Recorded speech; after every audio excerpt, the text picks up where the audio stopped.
Yeah.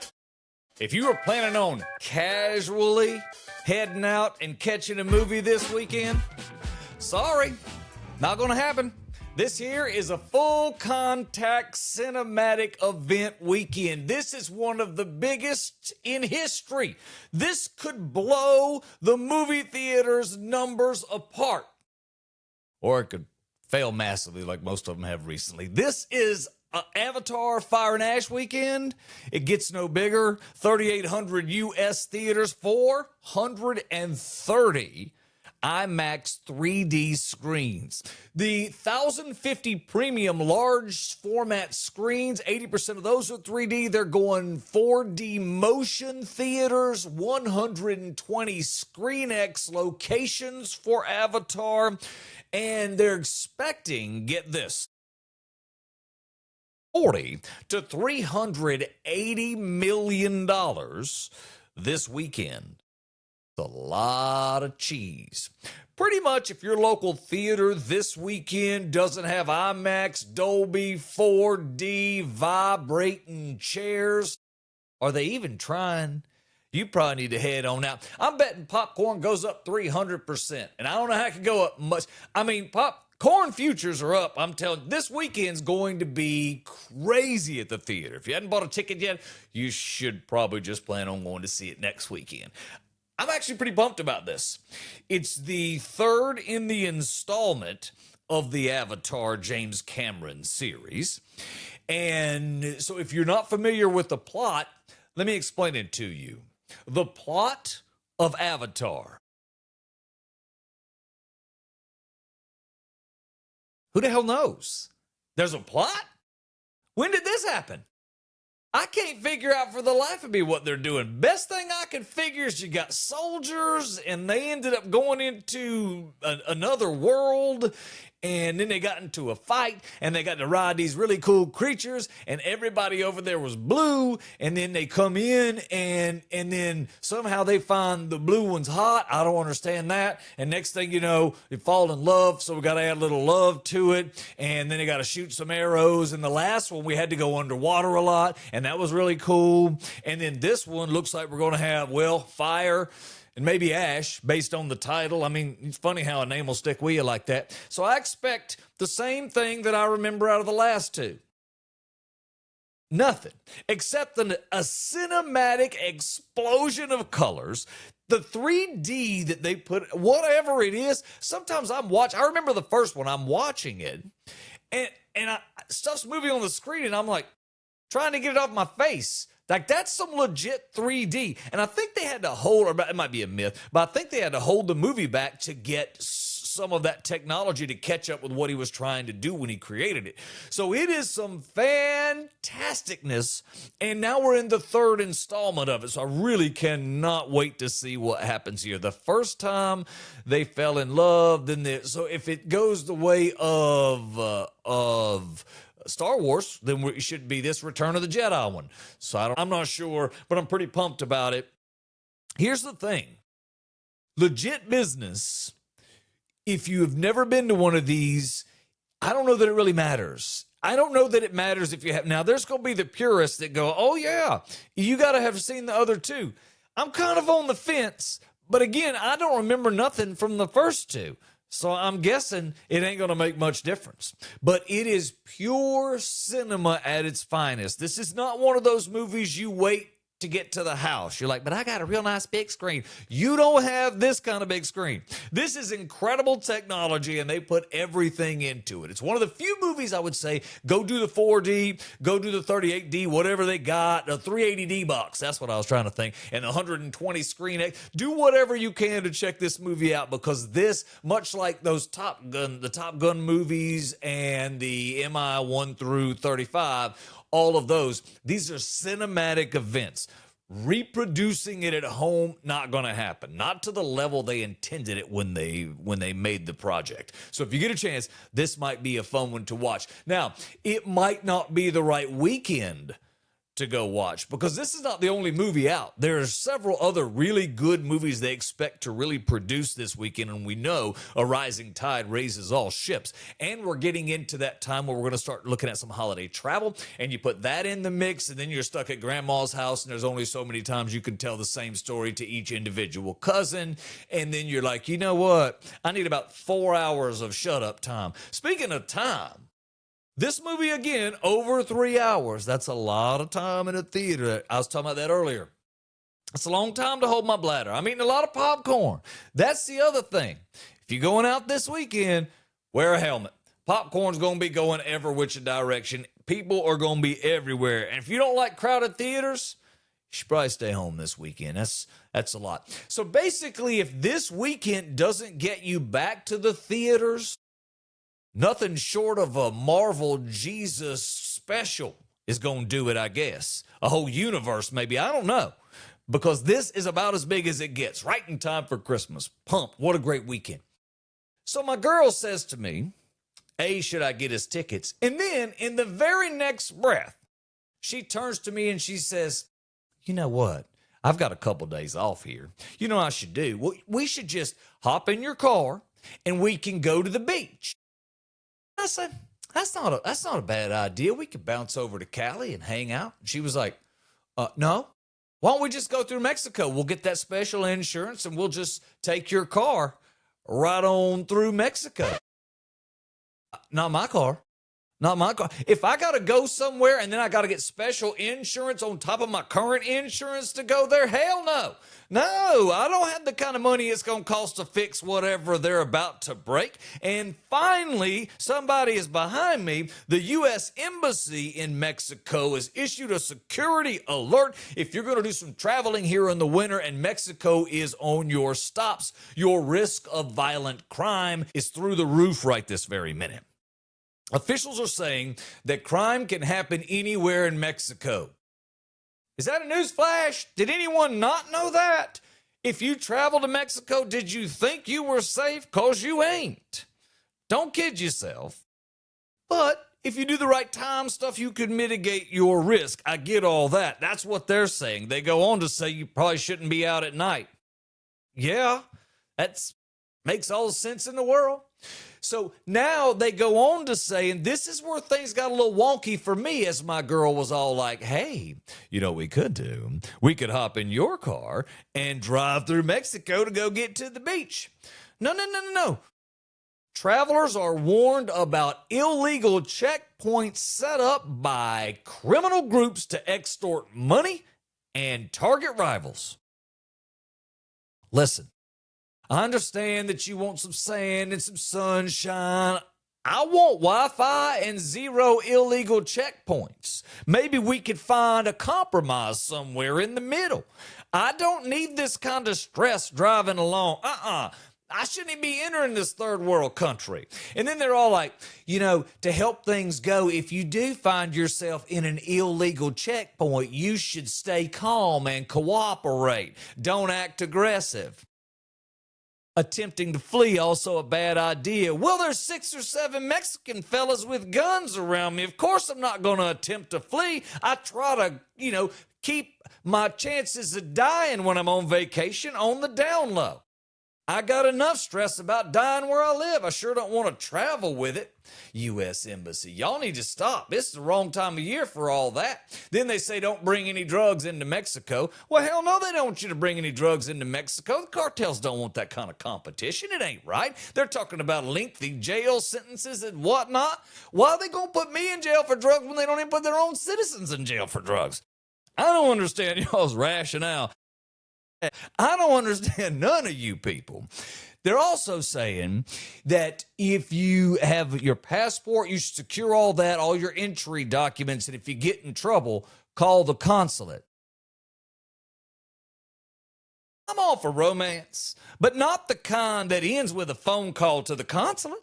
That's not my idea of party. Listen, I'm not anti-Mexico either. Don't tell the cartels. Y'all can dial it back a little bit. I'm not your boy. I'm not anti-Mexico. I'm pro coming home. So that's why I'm not going to go over there. My girl needs to get her stuff in check too. This whole we're just going to take our car and drive down to Mexico. I know she meant well, but I don't think so. In fact, I don't think I'm going to drive down there at all. Again, why do I need a special insurance? My other insurance seemed to be fine. I mean, like a good neighbor, they were there, right? Every other time I needed something, they seemed to be fine. What is it when I go to Mexico? They're like, no, we know better. See, if State Farm don't want me down there, there's a reason for it. We have an understanding.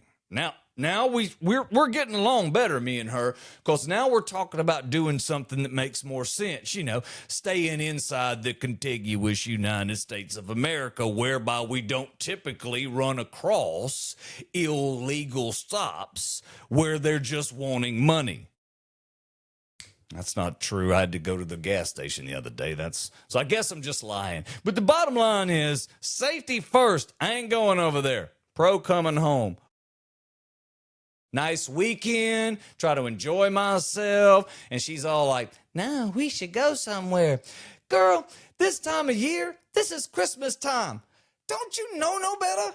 You can't travel at Christmas time. We can't even go shopping. I likes to shop. It's my jelly roll. Everyone knows I want to go to the mall. I want to go see pretty things. I want to find things on sale. I don't buy nothing because I don't need a bunch of junk. I'm just telling you, I like to go into malls. I like to try on watches. I like to do things.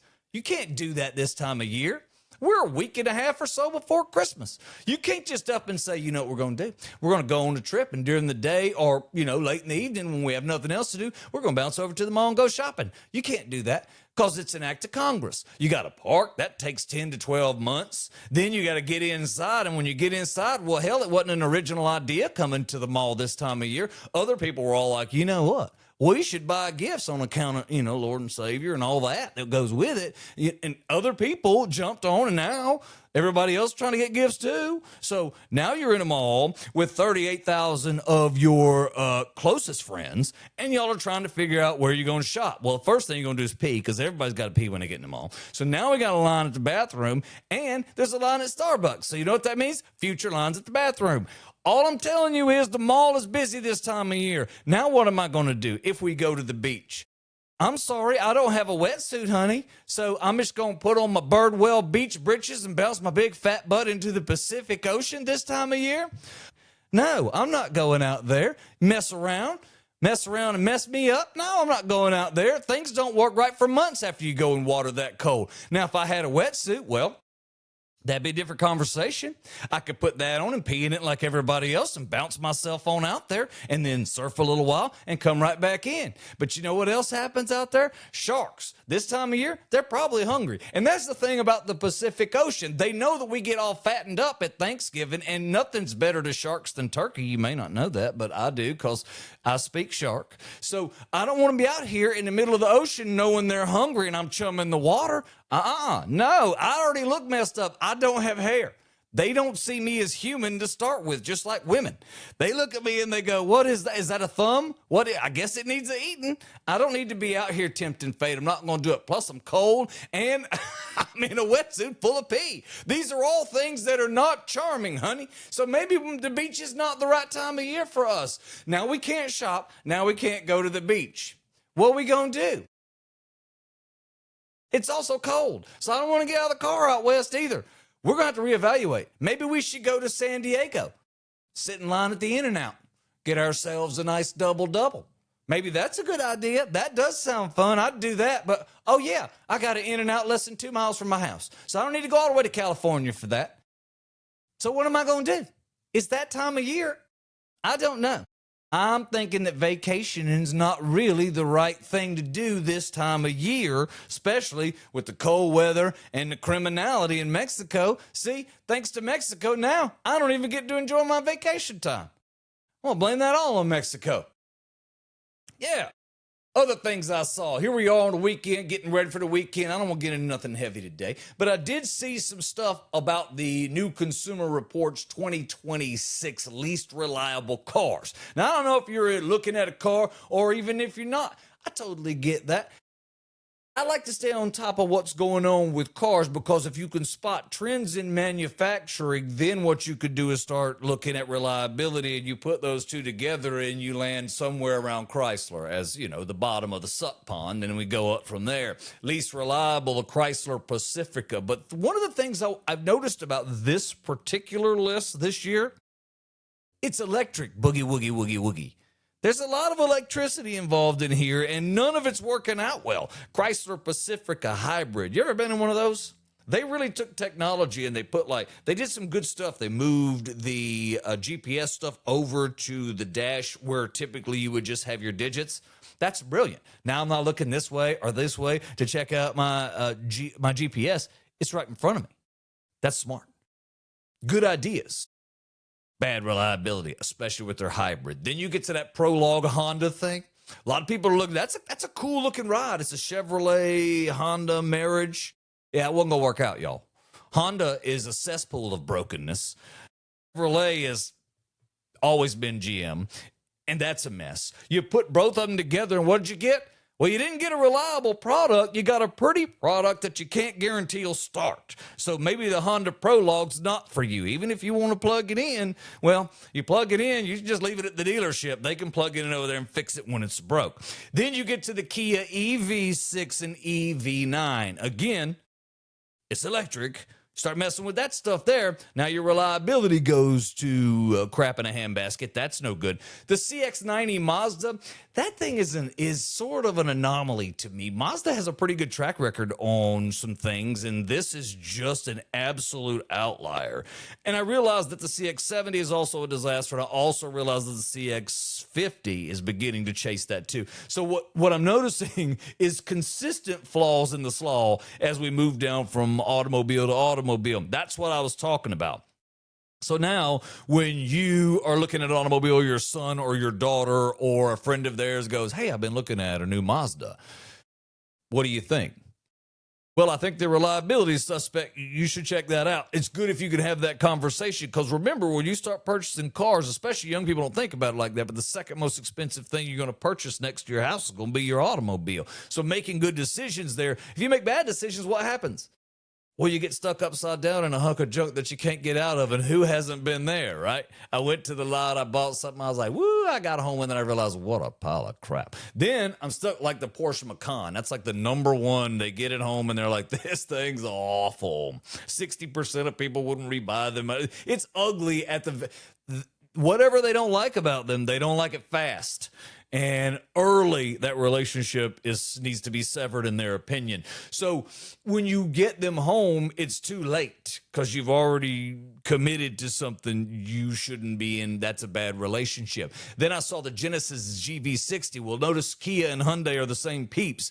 They're all having a little bit of problem. The plug-in hybrid version of the CX-90 also sucks or plagued with reliability problems. Well, sure, that's because the CX-90 your base model was crap. You know, it's like polishing a turd. I mean, you're not getting there. That's not going to happen. Chevy Blazer EV got reliability problems. Didn't see that coming, did you, Honda? With the Prologue, probably should have checked on that before you decided to get in bed with them and create your own vehicle. Come on now. You got to be smarter than that. Then the Rivian R1T, whatever, that's like a Tesla. We just decided we were a car company on Tuesday, and shocker, they ain't going good. Didn't see that coming either. Then the number one is the it's not number one. I didn't rank it that way. I didn't mean to say that. The final one on the list is the GMC Acadia, which is a shame because I really was hoping that because they look good. Their price is not insane. They get decent gas mileage. They have small engines. So it was kind of a good little thing. I didn't expect much out of it, but I was hoping that it wouldn't be on that list.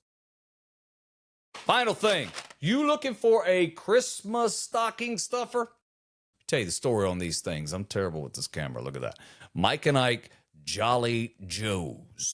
If you like Mike and Ike's, these are the great version. Now, I'm going to tell you what's interesting about these. I went to the dollar store. The dollar store where everything's $1.25.